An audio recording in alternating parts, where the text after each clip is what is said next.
አዳሜ ፍቅር ካለ ሰርተን አብረን እንለወጣለን ትላላችሁ ትላላችሁ አይደለ? ፍቅርም የሚያብበው የሚያምረው የሚጎመራው እስከ መጨረሻው አብሯችሁ መስዋዕት እየከፈለ የሚኖረው ከናንተ አጠገብ ማለት ነው ሲንከባከቡት ነው። ልክ እንደነዚህ አበባዎች ማለት ነው። አሁን እነዚህ አበባዎች ውሃ ባንሰጣቸው፣ መሬቱን ባንኮተኮትላቸው፣ ባንንከባከባቸው እዚህ ደረጃ አይደርሱም ማለት ነው። ሰው ፍቅርም እንደዛ ነው።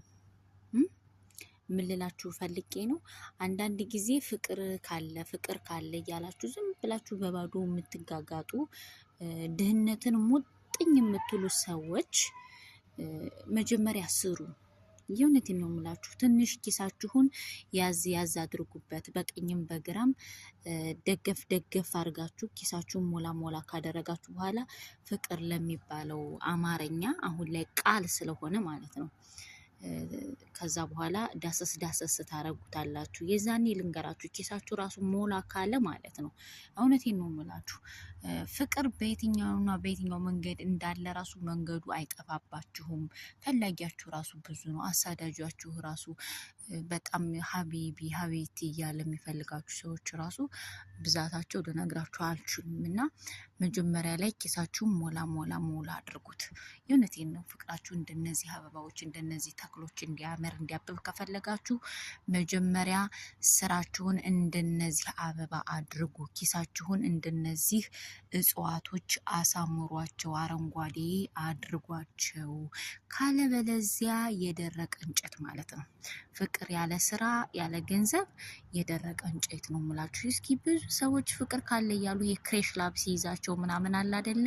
በሀያዎቹ መጀመሪያ ተጋብተው በሰላሳዎቹ መግቢያ ላይ ተፋተው ቤተሰቦቻቸው ቤት የሚገቡ እጅግ በጣም ብዙሃን ናቸውና ሰው የነሱ ጣፈንታ ውስጥ እንዳትገቡ ዛሬ ትዳር ያልያዛችሁ እህት ወንድሞች ፕሊስ ቴክ ኬር። ትዳርን ከማሰባችሁ በፊት መጀመሪያ 2-3 ጊዜ አስቡ። ሲጀመር ማለት ነው መጀመሪያ ላይ እናንተ ጥሩ የሆነ ስራ ካልሰራችሁ ትዳር የሚባለው ሀሳብ ራሱ ሊላችሁ ራሱ አይገባም። የእውነቴን ነው የምላችሁ። በቃ አሪፍ ስራ እየሰራችሁ ካልሆነ ትዳር የሚባለው ቋንቋ ራሱ ልታውቁትና ትዝ ሊላችሁ አይገባም። ይህ ማለት ግን ይሄ በጣም እንዲሆነ እንትን ይኑራችሁ እያልኳችሁ አይደለም፣ ገደብ አለው። ግን ስፔሻሊ ደግሞ አንዳንዴ በተለይ እዚህ አረብ ሀገር የምትኖሩ እህቶች አላችሁ ማለት ነው። ኢትስ ኦኬ አንተ ከሌለ ምንም ችግር የለም፣ እኔ ይህን ያህል ብር አለኝ፣ በእኔ እንሰራለን እንለወጣለን ምናምን እዛ እሱ በተለያየ ሱስ ተዘፍቆ ለመስራት ሞራሉ የሞተ የሰፈር ድንጋይ ቁጭ ብሎ ቂጡ ክንታሮት እስከሚያበቅል ድረስ ተቀምጦ የመስራት ፍላጎት እንኳን ሞራል የሌለውን ወንድ ማለት ነው እሽሩ እያላችሁ ምንም ችግር የለም ከተዋደድን በእኔ ገንዘብ አብረን እንሰራለን፣ ይህንን ቢዝነስ እንደዚህ እናሯሩጣለን ምናምን እንደው ቅዘን ያሯሩጣችሁ። የእውነቴን ነው የምላችሁ፣ ቅዘን ያሯሩጣችሁ ነው የምላችሁ። ምክንያቱም በአሁን ሰዓት ልንገራችሁ አይደለም ሴት ልጅ ወንድ ልጅ ራሱ ልንገርሽ፣ በአሁን ሰዓት ወንድ ልጅ ራሱ ማለት ነው ተቀጥረሽ ከሆነ ምንድን ነው የምትሰራው? ስንት ነው ገቢዋ? የወር ገቢዋ? የመስራት ፍላጎቷ እንዴት ነው? ከኔ ጋር አብራ ተንጠላጥላ ህይወቷን መቀየር ትፈልጋለች ወይስ ለኔ ሸክም መሆን ነው የምትፈልገው? ልጆች ወልዳ ቤት ውስጥ መቀመጥ ነው የምትፈልገው የሚልበት ታይም ነው ያለው። የራስሽ ስራ ከሆነ ደግሞ እሰየው፣ አህለ ሰህለ ምርጫው ነሽ፣ በቁጥር 1 ምርጫው ነሽ። ይሄንን ወንድ ልጅ እንኳን በሚዳስስበት ዘመን በመጽሐፍ ቅዱሳችን እንኳን ወንድ ልጅ ራስ ነው፣ የቤቱ አባወራ ነው በሚለው ዛሬ ዘመናዊ ኑሮ ቴክኖሎጂው ተራቋል፣ ሴትም ወንድም ሰርተን መኖር አለብን፣ ጊዜው በጣም ከብዷል በሚባልበት ዘመን እናንተ የምትንቆሻቆሹበት ምክንያት ምንድን ነው? ወንድ ጠፍቷል እንዴ? ይህን ያህል የእውነቴን ነው የምላችሁ። ሱሪ ለብሶ እኮ የሚዞር ወንድ ነፍ ነው። ችግሩ ሱሪ የለበሰው ወንድ ሁሉ ወንድ አይደለም። ቀሚስ የለበሰችዋ ሴት ሁሉ ሴት አይደለችም። የእውነቴን ነው የምላችሁ። እና እኔ ለወንድ ልጅ ብር የምትልኩ ሴቶች ማለት ነው እንደው እውነቴን ነው የምላችሁ እንደወጣችሁ ያስቀራችሁ።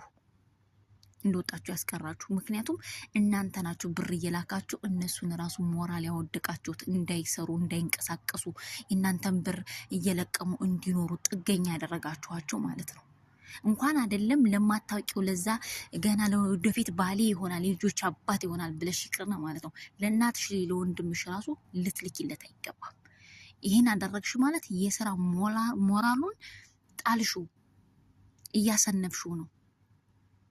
የእውነቴን ነው የምላችሁ። እና ፕሊዝ አረብ ሀገር የምትኖሩ እህቶቼ ብር በመጥረጊያ ተጠርጎ ይመጣ ይሰጣችሁ ይመስል እንደዛ ሰርታችሁ ያለ ምንም እረፍት መታከት 24 ሰዓት እስር ቤት፣ መለስተኛ እስር ቤት እኮ ነው በቃ ይሁን አለ አይደለ? የእውነቴን ነው የምላችሁ መለስተኛ እስር ቤት በሚመስል አሰራር ስራ ውስጥ ሰርተን ብሩን ቁጥር አድርጋችሁ ስትልቁት ማለት ነው እንደዛ ተረፍቶ የሚመጣ አይመስልም። የእውነቴን ነው የምላችሁ። እና ፕሊስ እባካችሁ